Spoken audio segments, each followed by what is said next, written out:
This episode of Black Box Online Radio is brought to you by Rep Sports and Raze Energy. Are you a fan of energy drinks, protein shakes, and health foods? Well, I sure am. I use the stuff almost every single day. They sell Raze Energy products at my local gym, but you can have them shipped to your home. Use the coupon code NED075, that's NED075, for discounts applied at the checkout. The link is in the description box. Hello, my name is Ned, and I'm the host of Black Box Online Radio. Welcome to the Zodiac Killer Debunking series.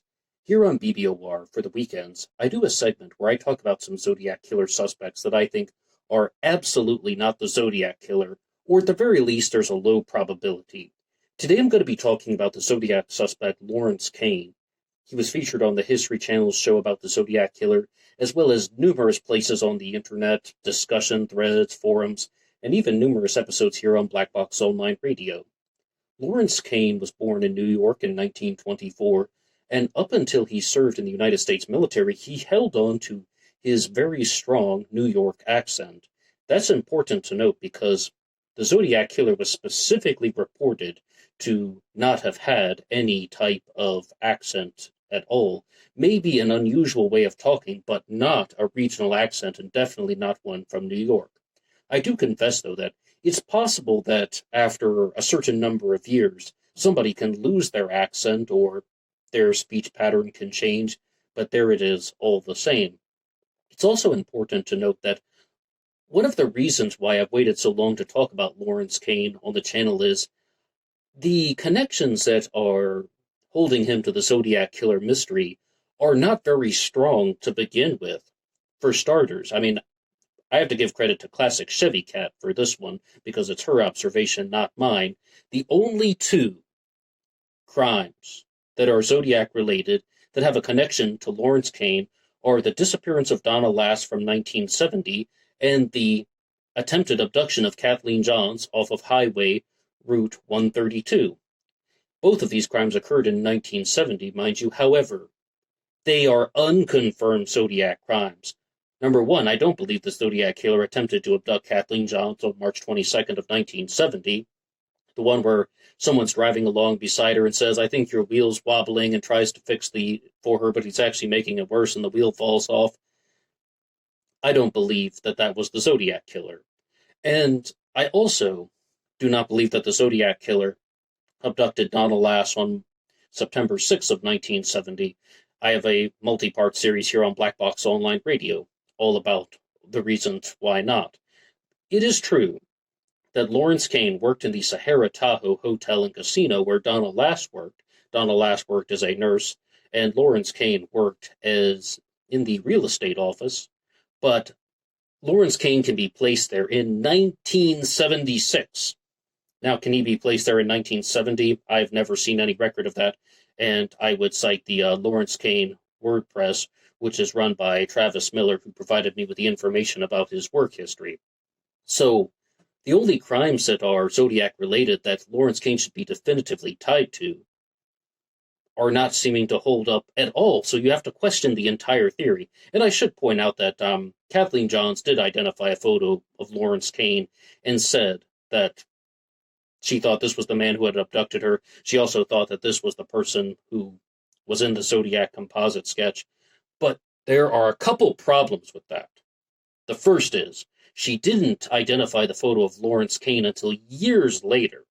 And the second is that she said that the person was approximately 30 years old who had abducted her. However, Lawrence Kane was born when, did we say? 1924. When did the attempted abduction of Kathleen Johns happen? 1970. So, this guy is not going to be approximately 30 years old, or even in his 30s at all. He's going to be in his mid-40s at that point. So her story is just up and down all over the map. I do not believe that there is a lot of credibility to what she's saying, and I don't want to doubt somebody who has come forward and said that they were abducted by someone and the person resembled the Zodiac Killer composite sketch, and I don't want to simply say, "I don't believe you, your story doesn't add up. I think that there are all these problems that are wrong with it, but I don't know what else to tell Kathleen Johns." Then we also have some other bizarre aspects of Lawrence Kane's personal life. In addition to serving in the military, having familiarity with codes, he got married to a woman named Eileen Barton, but he ended up working, allegedly, for the mobster Alan Dorfman in organized crime. Now, we can speculate all day until the end of time, but if I could give you my own personal take on the subject, I do not believe that the Zodiac killer had any connections to other criminal operations. And I can't bring that into a court of law and tell you the reasons why. I have to go with my gut instinct. I think the Zodiac killer was more of a lone wolf, and 100% a lone wolf with his criminal behavior. I don't believe that he had any type of boss who is ordering him around to do anything illegal. I think that the Zodiac was someone who was working a regular job for 9 to 5, and then at certain times throughout the years of 1968 and 69, he went out and committed crimes. It's quite possible that the Zodiac killer had a criminal history with smaller things like shoplifting or perhaps something to do with an auto-related crime. Some serial killers start out with minor crimes and then they work their way up and they become more heinous and more sadistic, and their destructive tendencies will escalate. This can be heavily connected to dopamine in the brain. They're doing things to fuel their own excitement, to fuel the dopamine surges which were tied to their urges to kill people. In all of these things, I am not seeing Lawrence Kane. Did he have a criminal history? Yes. Was he involved with small petty crimes like shoplifting? Yes. But did he actually commit the murders that took place in 1968 and 69? I'm not seeing an ounce of evidence that connects him to any of these Zodiac crimes. Not Lake Herman Road, not Blue Rock Springs, not Lake Berryessa, and not the Paul Stein murder in Presidio Heights. Lawrence Kane was arrested previously, as said before, and his height appears to be around somewhere between 5'6" and 5'8". It's really kind of hard to tell because in the mug shots that I've seen from him, his hair goes upward to a certain level, and you can't get the exact line of his scalp.